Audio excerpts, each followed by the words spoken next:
ଜାଣିଛନ୍ତି ସାଙ୍ଗମାନେ ମୁଁ ଗାଁରେ ବି ରହିକି ଆସିଛି, ସହରରେ ବି ରହିକି ଆସିଛି। ଗାଁର ଲୋକମାନେ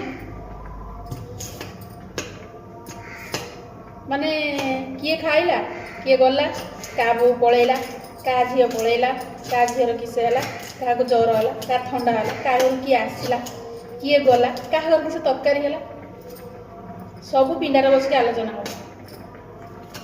ସେଇ ପକ୍ଷର ଯଦି ଗୋଟେ ସହରର କିଛି ଗୋଟେ ବହୁତ ବଡ଼ ଦୁର୍ଘଟଣା ଘଟିଯାଇଥିବ କି ଗୋଟେ କାହାର କିଏ ମରିଯାଇଥିବ, ତାକୁ ଯଦି ପଚାରିବୁ କାହିଁ କେତେବେଳେ, କାହିଁ ଆମେ ଜାଣିନେ ତ, ହେଇଥିବ। ଗାଁର ଟିକିନିକି ଖବର ସିଏ ରଖିଥିବେ। ସହରର ସନ୍ତ୍ରାସବାଦୀ ବୁଲୁଛନ୍ତି, ଥରେ ଗାଁକୁ ଆସିନେ ତାଙ୍କ ଅବସ୍ଥା, ପୁରୁଷ ଲୋକ ତ ପୁରୁଷ ଲୋକ, ସ୍ତ୍ରୀ ଲୋକ ତା ଅବସ୍ଥା ଖରାପ କରିଦେବେ।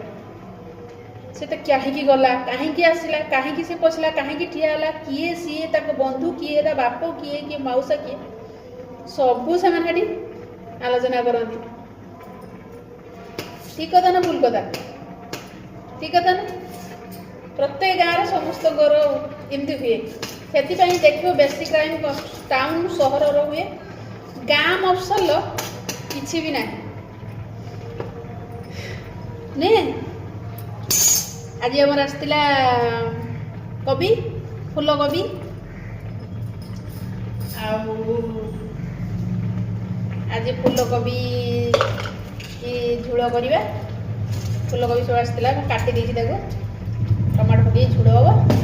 ଆଉ ତାର ଶାଗ ଗୁଡ଼ା ବାହାରିଥିଲା, ତାକୁ ଆଜି ମୁଁ ତରକାରୀ କରିବି, ଭାଜିମି। ଗାଁର ତ ସିନା ଶାଗ ସତ ଶାଗ ଫାଗ ଘିଣି ଆଣୁ ଖାଇଦେବୁ, କିନ୍ତୁ ଟାଉନର ଶାଗ ଟିକେ ମିଳିନେ ବହୁତ ଖୁସି ଲାଗେ। ଏ ଶାଗକୁ ଆଜି ମୁଁ ପୁରା ରସୁଣ ପକେଇକି ପୁରା ଛୁଙ୍କ ଦେଇକି ଆକୁ ଭାଜିକି ଟକ୍ କରିଦେବା। କ'ଣ ସାଙ୍ଗମାନେ, ଏ ଶାଗ କାହାକୁ ଭଲ ଲାଗେ କହିବେ?